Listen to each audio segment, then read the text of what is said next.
Welcome to the world of Rome. Rome so dominated the Western world that we still feel the repercussions of its influence in the world around us today, in our architecture, politics, and social mores. It was the greatest power in the West for some 1,000 years, and was a direct ancestor of the nations of Europe and Russia, and the Catholic and Greek Orthodox churches as well, and the political systems that form the basis for our governments today. I plan to first take a quick look at some of the things that made Rome so great, including a bit of the background and history of the era as usual, but also sneaking a titillating glance at some of the more colorful individuals of the era, especially emperors with their sometimes eccentric personalities. I will touch on the unique character of the typical Roman that made them the masters of the Mediterranean world, including the status of Roman women, which in some ways was similar to other women of the ancient world, but was in other ways superior to the subservient condition, especially of their Greek counterparts. We will then take a look at the remarkable achievements in engineering and architecture that left many wonders behind them that continue to amaze us today. Of course, we'll also take a look at their sculpture, in which they did not quite acquire the same heights of achievement as their Greek predecessors, but still created some very interesting works that reflect a more worldly outlook than the Greek humanist ideal. We will also look at the development of domestic architecture, mosaic, and painting, all of which went well beyond what we saw even among the Hellenistic Greeks, where Roman paintings will begin to explore the use of perspective and chiaroscuro, and mosaic will become a major art form that not only decorated the floors of palaces and villas, but the walls as well. And then we'll finish with a look at what happened when the Christians came along and Rome became a Christian empire, as well as the major changes that occurred in art and architecture at the end of the empire, changes that would inevitably lead into the art of the Christian Middle Ages. This will be a journey that spans 1,200 years, and the intention of which is to reveal to you a culture that has reverberated down through the West even long after Rome was a distant memory. So let's begin our investigation of Rome. Rome has always held a fascination for the peoples of the West. This is made evident in the number of history books, novels, movies, and TV series that have explored this era. This Latin phrase really reflects the nature of this society, caput mundi, meaning head of the world. Her status as mistress of the Western world really is reflected in this wonderful piece of architecture on the Piazza Venezia in Rome today, in the center of Rome today. It looks like a piece of ancient architecture, but in reality it was built in the 20th century, early 20th century. It's the monument to Victor Emmanuel, who helped to unify the Italian states in the late 19th and early 20th centuries. The reason I like to start with this image here, even though it's not ancient, is because it does depict in a rather interesting way the magnificence of the empire and the society that built it, with this wonderful piece of neoclassical architecture that gives us a taste of what the monuments and the architecture of ancient Rome would have been like. So as mistress of the Western world, this is the only time in history, including today, of course, that the entire Mediterranean has been under the control of a single government. This next image is one that many of you recognize, of course, the she-wolf of the Capitoline. It's missing a part here that I removed with Photoshop, but I'll get to that in just a moment. Today this is found on the Capitoline Hill, which in ancient Roman times was one of the most important districts of the city of Rome. You recognize probably the initials over the wolf, SPQR. Oftentimes you'll see this represented in the historical movies of Rome, being carried on the banners as Roman legions march into battle. And you see it spread around various movie sets especially those associated with the imperial household. Some of you may have wondered what SPQR stands for. Today in the city of Rome, we see a somewhat less elevated application of SPQR in the manhole covers where it is present throughout the city. Well, where this comes from is an abbreviation of a very important phrase that basically sums up what the strength of the empire was based upon. So S for Senatus, PQ for Populusque, and R for Romanus. So Senatus Populusque Romanus. In other words, the Senate and the people of Rome, the strength and foundation of the Roman Empire. Now here I replaced the pieces of the sculpture that I removed, these two adorable little infants nursing from the she-wolf. These infants were not a part of the original sculpture, but were added sometime later in the 18th century or something of that nature, the Baroque period, in order to complete the legend of the founding of the city of Rome, which revolved around the story of the legend of Romulus and Remus, these two twin children. Just to briefly recount the story, in case you don't know it, is that a Vestal virgin by the name of Lavinia was raped by the god Mars and gave birth eventually to these two twin boys that were named Romulus and Remus. Her uncle, the king of the city that she was living in, wasn't Rome at the time. Rome didn't exist then. But the king of the city was reluctant to dispatch the two boys directly because, after all, they did have a divine ancestor.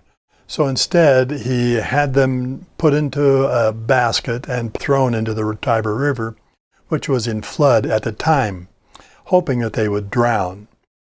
However, the basket was washed up against the slopes of the Capitoline Hill, and the two children were rescued by the she-wolf and nursed until a time when a local farmer found the two boys and raised them to manhood.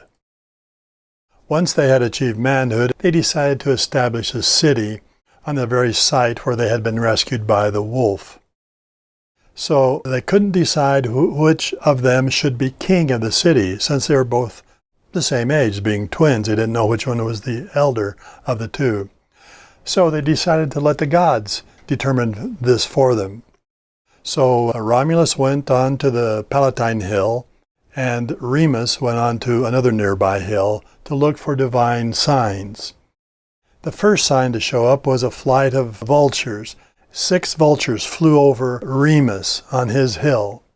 However, very shortly after that, 12 vultures flew over Romulus as divine signs for both boys. When they met on the Palatine, they were undecided as to who the gods had chosen, since they had both received divine manifestations.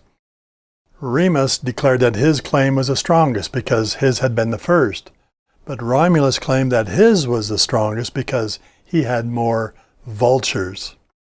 Neither could decide which claim was the strongest, and so they fell into argument, and it inevitably ended up with Romulus killing his brother Remus, thereby establishing himself as Rome's first king and giving to the city his own name of Rome.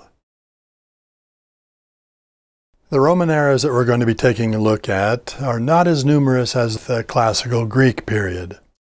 Here are the primary landmarks in Roman history. The founding of Rome, which occurred about, by tradition, 753 BC, which was the founding of the city by Romulus.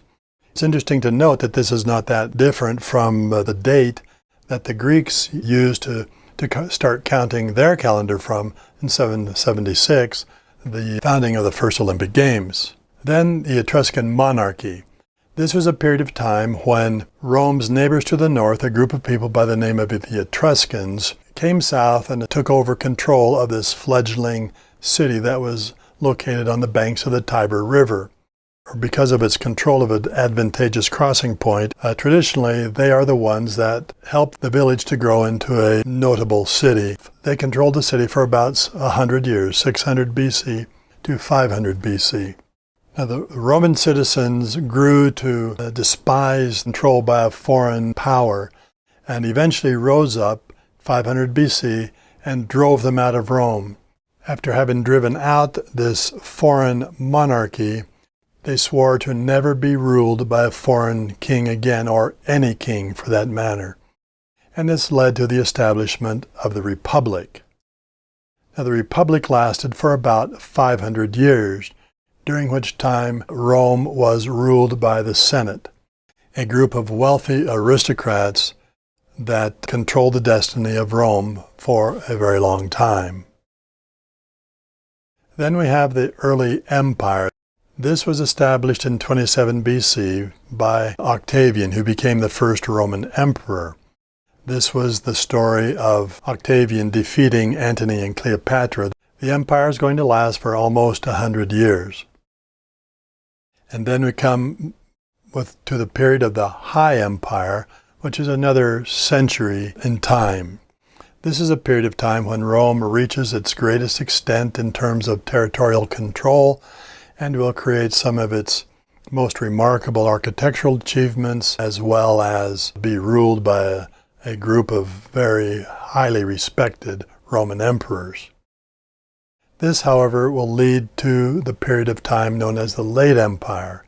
The Late Empire lasts for 275 years approximately, and is a period of time when we see Rome's decline, a very slow decline that will end eventually in the demise of the Roman Empire. We're going to talk about the reason for this decline and some very interesting developments in both art and architecture. Put these all together and we end up with a period of time of about 1200 years.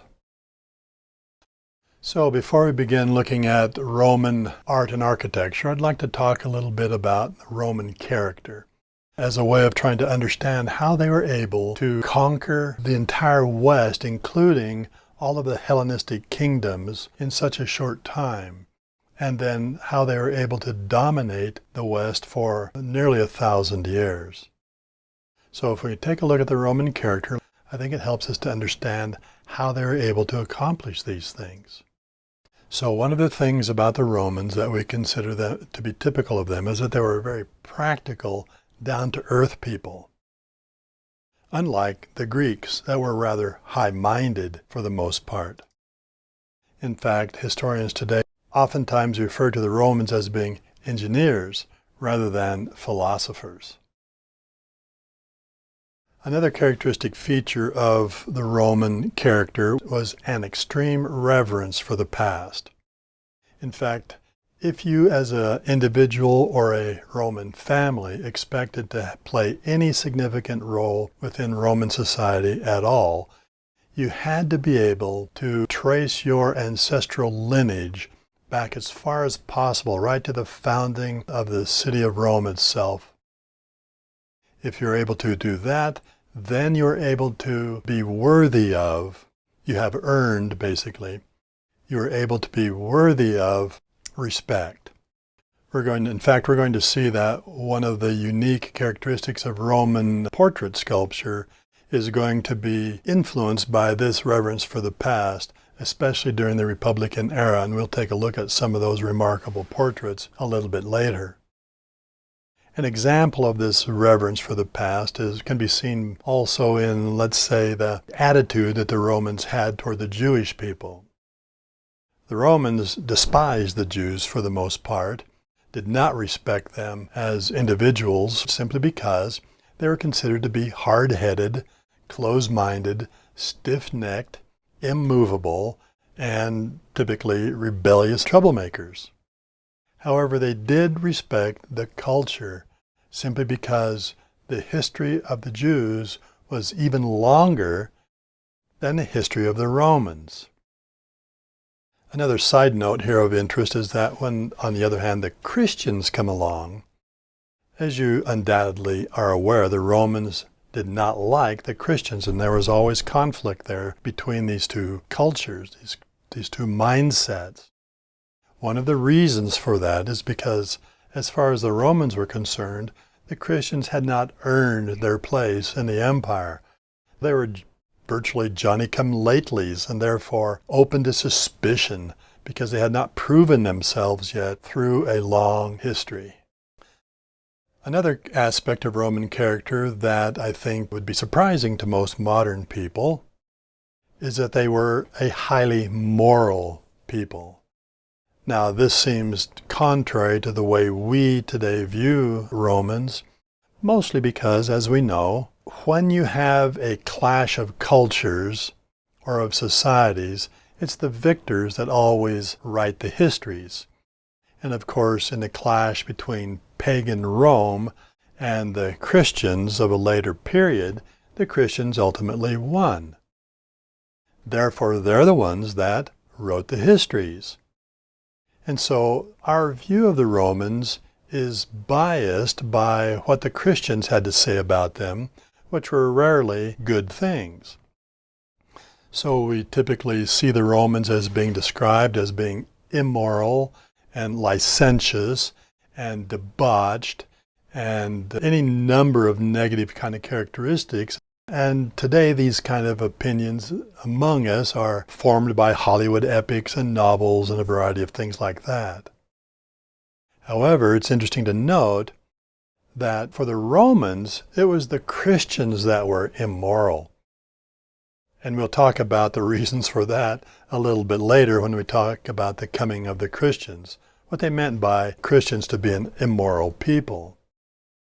But among the Romans, one of the most highly prized principles of character was what was called gravitas, a word that forms the basis for our word gravity. In other words, something heavy and solid and substantial. This was a characteristic to which Roman citizens aspired, was to create and earn a sense of gravitas. Highly moral people. This didn't always apply to the Roman emperors, of course. They tended to be somewhat less than moral in many of the things that they did, and justifiably earned their reputation of debauchery and immorality. Another aspect of Roman character, and one of the things that made them such a feared opponent on the battlefield, was that they were extremely tenacious. Their tenacity was legendary. In other words, once they had made up their mind to achieve something, they never gave up, and they never submitted. Some examples of this might be seen in, for example, the Gadara Aqueduct. We'll take a look at the Gadara Aqueduct in more detail later when we're talking about Roman water systems. Gadara is a city that is mentioned by St. Matthew in the Gospel of St. Matthew as being on the shores of the Sea of Galilee, where Christ performed one of his miracles, where he exorcised demons from a couple of men and cast them into a herd of swine who then rushed into the waters of the Sea of Galilee and drowned. Well, Gadara was later a Roman city of some importance in the Middle East. And so one of the things that the authorities determined to do was to bring fresh water from a distant source, which is what aqueducts were for, is bringing water from distant sources to an urban area that needed it. And so the Gadara Aqueduct has recently been excavated and explored. It's today found in Syria and Jordan. And this is a good example, in my opinion, of Roman tenacity, in this case, for the good of their citizens. So the Gadara Aqueduct was the longest aqueduct in ancient history, a distance of some 60 miles, much of it deep underground, bringing water to this city of Gadara. Now, the thing that is interesting about it is that certainly this was a necessary benefit to the citizens of Gadara, but it's a very difficult project, very unhospitable terrain that the legions had to dig the channel, the tunnel for the aqueduct through. In fact, it was so difficult that it took them 120 years to complete the project. That's tenacity. And we'll take a closer look at the Gadara aqueduct a little bit later on, as I say. Another example of Roman tenacity on the battlefield in this case was what we call the First Punic War. This was the first war in which Rome was really challenged by an opponent of almost equal power and strength. The Punic War was a war with Carthage. Carthaginians were Phoenicians from Tyre, from the Levant, that had settled on the North African coast just opposite Sicily. The word Punic comes from the Roman word for Phoenicians. The Phoenicians were a great merchant empire with a very, very powerful navy with which they controlled the entire North African coast all the way up to eastern Spain. They were a great military and economic power, expanding their influence through the western Mediterranean. Meanwhile, Rome is in Italy, expanding its influence through Italy down southward. It's inevitable that these two powers are going to meet and clash over territorial claims. And this happens in Sicily eventually. Now, Rome was a great land power. Its legions were virtually unbeatable on land. However, the Carthaginians were a very powerful naval power. Now, because the conflict between the two took place over possession of the island of Sicily, it evolved into a naval conflict for the most part. Thus, the Romans would be at a distinct disadvantage to their Carthaginian counterparts. The Carthaginians had a powerful fleet and were excellent, unparalleled sailors. The Romans, on the other hand, had virtually no fleet at all, and certainly no sailors. And so it was kind of a foregone conclusion that Sicily would fall to the Carthaginians because the Romans would have nothing to counter their control of the island since they had no significant navy. However, fortunately for the Romans, a Carthaginian warship became stranded on the shores of southern Italy and was captured by the Romans. They determined to use this ship as the template for building a navy of their own. And so over a period of several years, they were able to build up a fairly substantial navy. However, the problem is, for a significant navy, you don't just need ships, you need to have sailors that can competently power those ships. It's interesting that one of the stories of Rome training sailors to work the oars in their warships is that they would set up benches on the shore, seaside, and have a contingent of sailors occupy those benches with oars and practice rowing on land so they were able to maneuver the ships around when necessary. Well, that's hardly a good substitute for actual experience on the sea. In any case, these two great powers did meet in several naval battles, and everyone anticipated that the Romans would easily be defeated by the Carthaginian fleet. However, the Romans were nothing if not innovative and tenacious. So what they did was to turn the naval battles into their advantage by making it more a mini land battle if possible. So what they did, as we can see here in this image, was to develop a device called a corvus that they installed on the prows of their ships. This was a hinged platform, the end of which possessed a long iron beak, from which the term corvus comes from, because it's like corvus means crow in Latin, and the spike resembled a crow's beak.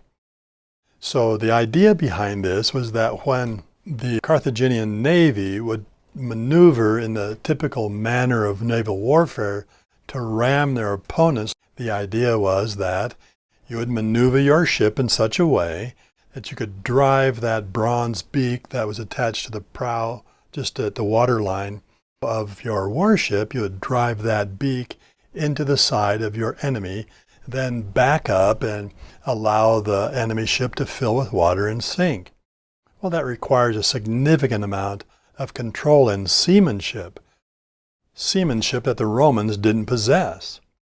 So what they planned to do was that once a Carthaginian warship would approach, in order to ram them, they would drop the corvus onto their deck, and the iron spike would be driven down through the planks, thus fastening the two ships together and preventing the Carthaginian ship from being able to ram the Roman opponent. Then once that platform was secured, the legionaries who were stationed on the Roman ship would then pour across onto the deck of the Carthaginian ship and slaughter everybody that was there. By using this ingenious device, the Romans, against all odds, were able to defeat the Carthaginians in a couple of naval battles until the Carthaginians learned how to avoid these devices while in battle. But what happened ultimately is that while the Romans did win some of these naval encounters, they were not good seamen, and their admirals did not understand the sea and the moods of the weather very well, and could not anticipate the dangers of storms at sea. And sure enough, as a consequence of that, in the early part of this First Punic War, most of the Roman fleet was lost at sea in one of these great storms. Well, sure enough, the Romans didn't give up.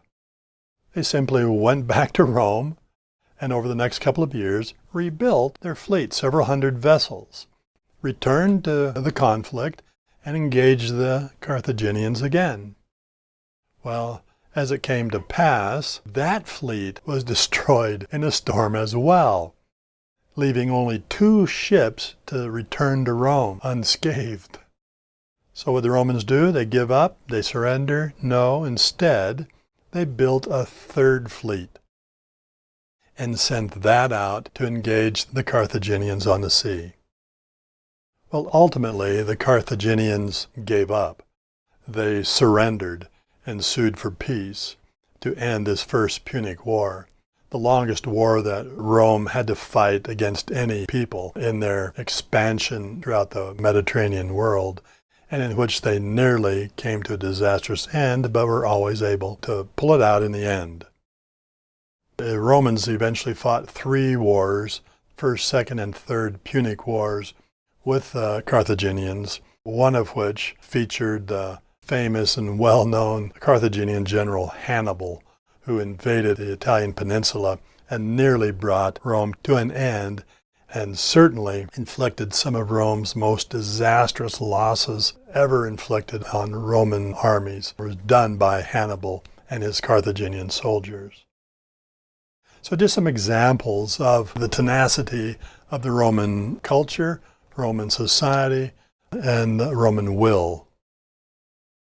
Another central feature to the Roman character, which was to make of Rome such a powerful and immovable sort of entity, was civic pride, the pride in being a Roman citizen in particular.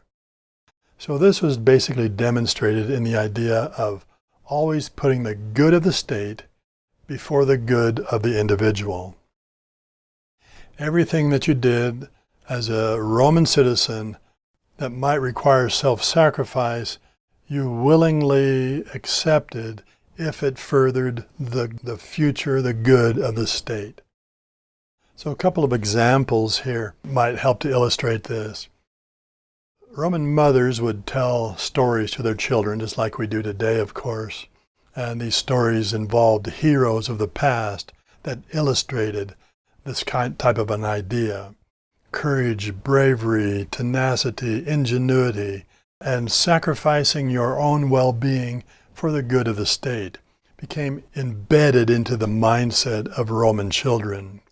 So there's a couple of interesting stories here that might be used to illustrate this, both involving Roman soldiers on the battlefield in times of conflict. The first one deals with a soldier by the name of Gaius Mucius. Rome at the time was at war with the Etruscans, its northern neighbors. Gaius volunteered to sneak into the Etruscan camp and assassinate the king. He was successfully able to infiltrate the camp, but then, through a coincidence of mistaken identity, he killed the wrong person, killed the king's secretary instead of the king himself. He was then captured and drugged before the king so that the king could extract information, intelligence about Roman armies' intent.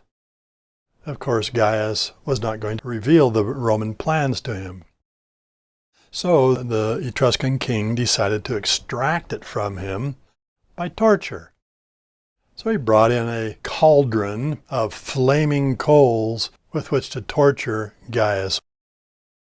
However, Gaius saw an opportunity, and instead of submitting to torture on the part of his tormentors, he strode up to the cauldron and thrust his hand into the flames and kept it there while the flames burned off his flesh, burned through his bones, and burned off his entire hand, never once making a sound or flinching in pain or showing any discomfort. Of course, this left everybody, including the king, flabbergasted at his bravery and his foolishness. But Gaius did not end there. Instead, he boldly makes a pronouncement to the king, saying, "Yes, I have come to the camp to kill you. I did not succeed, but others will come, just like me, in order to kill you as well. Others that are better and stronger than I am, not afraid of pain or death, just like you have seen me demonstrate here before you. So be prepared to spend the rest of your life living in fear for the next assassin that will come your way." This so impressed the king that he decided it was fruitless to fight against the Romans, and so he surrendered and sued for peace. So of course this demonstrates to the child what a good Roman would do, sacrificing himself and his own comfort, his own well-being for the good of the state, being brave and stalwart and upstanding. The second story is one that you may be familiar with, of the Horatii and the Curiatii. Here's a painting illustrating that. Many of you would be familiar with this painting by Jacques-Louis David of the 18th century, in which we have the father holding up the swords of his sons, having them fight to the death for the honor of Rome. Well, the story goes briefly that the Romans are fighting against the Albans, their enemy. They meet on the battlefield, but both armies are fairly well balanced. And so the leaders, the generals of the armies, decide that rather than just throwing their men to waste on the battlefield in a bloody conflict that would perhaps achieve nothing but the tremendous loss of life, they decided that 2 families would be chosen, and those families would contribute 3 sons to go out and fight as champions on the battlefield, and whichever champions won, that would bring the victory to that side. So, on the Alban side, the Curiati family was chosen for the honor of fighting for the Albans, and they sent their 3 sons down to the battlefield. On the Roman side, the Horatii were chosen, and their 3 sons take the oath to fight for the honor of Rome to the death if necessary, and go down to the battlefield as well. So both trios meet on the battlefield to decide which side is going to be victorious in the war. At first, the Curiatii have the advantage. They kill 2 of the 3 Horatii. However, each one of them suffers fairly serious wounds. On the other hand, the one remaining Horatii brother is not wounded at all, but obviously 3 against 1. He's likely to be killed. So he devises a very clever scheme in which he begins to run around the battlefield, forcing the 3 Curiatii brothers to chase after him. They, of course, in their wounded condition, are not capable of keeping up the pace, and so they gradually fall off one after another until they are reduced to just individual combat between 2 fighters. and the Horatii brother is able to kill all three of them one after the other. He then gathers up the spoils of war, the armor and cloaks and so forth, and returns to the Roman camp to great adulation and rejoicing. However, the Horatii family had a daughter, and that daughter happened to be betrothed to one of the Curiatii brothers. And when she recognized his bloody cloak that was brought back by her brother and realized that he had been slain on the battlefield, she collapsed in tearful weeping. Well, when her brother saw that, he was so incensed that he drew out his sword and slew her with the comment that, "Thus should end all those who weep for Rome's enemies." Well, he's subsequently arrested and put on trial for the murder of his sister. However, he's ultimately released upon the pleading to the Senate by his father. So again, here we see this story reflecting Roman courage, Roman cleverness, Roman strength, and will of purpose that is intended to benefit the state as opposed to individual desires. So these kinds of things are part of the Roman psyche. This is what made the Romans such a powerful force. Then the last point I want to make here in Roman character is that they were a very social people. In fact, this is considered to be one of the things that made the fabric of the Roman Empire so strong, was the interaction between Roman citizens, everyone interacting with each other for the good of the state again.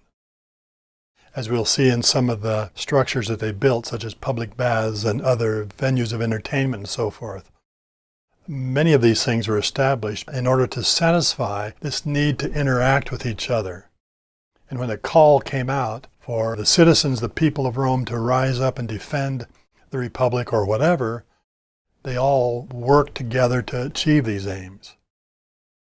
Now, again, referring back to the Christians and the attitudes of the Romans toward the Christians, one of the things that made the Romans dislike the Christians and be very suspicious of them was the fact that the Christians would not interact with Roman society. They were not social. They clung together as a group, but they would not interact with the Roman compatriots in the urban environment. This made them very suspicious in the mindset of the Roman. In fact, Roman citizen would consider them to be working against the benefit of Roman society by doing this sort of thing. And of course, the Christians are simply doing it because of the teachings of Christ that say, "Be in the world, but not of the world." So these aspects of Roman character help to explain how they were able to achieve the very remarkable things that they were able to do ultimately. Another thing that I wanted to discuss here is what might be called the Roman way. Rome was a very highly advanced and technologically gifted society in light of the ages in which Rome existed. The cities were founded in territories that were conquered by the Roman army. Wherever the Roman army went, they founded new cities that could be occupied by retired veterans or natives that lived in the general area. Or if cities already existed, they improved them throughout the territory for the benefit of the people that lived there, as well as Roman citizens that might move into these territories. Now, one of the things that's interesting about Rome and the conquests of Rome that might be different from other cultures that we look at in the ancient world is that, yes, the Romans marched throughout the European territories, conquering as they go, dominating the peoples that fell to the military. However, after they had done that, they incorporated those people into Roman society, as long as those people were willing to adhere to the Roman way of doing things. In other words, the Romans didn't ostracize them and drive them away and create a separation between them and Romans. In fact, eventually many of them were granted citizenship. It's one of the ways that the Roman society and armies were able to strengthen themselves. So founding cities and improving existing ones were a way of being able to strengthen and spread Roman culture and Roman way throughout Western Europe. Some of the things that would be improved with the cities that were already there would be to create reliable water sources. In other words, many of these cities did not have reliable sources of water, so Roman engineers would devise methods for bringing water from distant sources. We call these aqueducts, bringing water from distant sources to an urban area to provide the citizens, whether Roman or native, provide the citizens with reliable water supplies. Also, they developed a very sophisticated network of well-developed and engineered roads throughout the empire from east to west, north to south. Some 50,000 miles of paved roads, it's estimated today, were developed in Roman territory. These were primarily developed in order to facilitate the movement of the legions, but they benefited everyone. So well-developed roads, bridges, commerce, and trade networks throughout the territories that Rome conquered. Now, Rome was an urban society. Sometimes that seems strange to us today because we oftentimes think of these ancient cultures as being very rural and agrarian. And of course that was an aspect of Rome, especially early on, but eventually Rome becomes very urbanized, in other words, a city-based culture. And this urban society had a very sophisticated elite that lived a comfortable, cosmopolitan way of life, with comforts of home that in some ways are almost unbelievable, and we'll take a look at some of those in greater detail later on. They had a very high degree of literacy among the elite especially, certainly not the peasants and so on, but among the elite, even for women, were highly literate and educated. And strangely enough, even the military was literate, and of course that's understandable if you want to be able to read messages, communications that are being sent across the battlefield and back and forth. Now, again, contrary to the way Rome is often portrayed today in movies and novels and so on, the Romans were a very tolerant society. It's one of the things that made them strong ultimately, is that they didn't ostracize their conquered people and send them off into the slave pits and the mines and things like that, but rather incorporated everybody that they conquered, gave them the opportunity to become a part of the Roman way of doing things as long as they were willing to follow the Roman way. So they were very tolerant as you conformed to what they expected of you as a citizen of the empire. This included religious observances as well. And of course, Christians were not included in that so much because the Christians were not willing to do things the Roman way. And so they were ostracized and persecuted sometimes and driven away deliberately. Another thing that is typical of the Roman way was a shared notion among its citizens of what made civilization.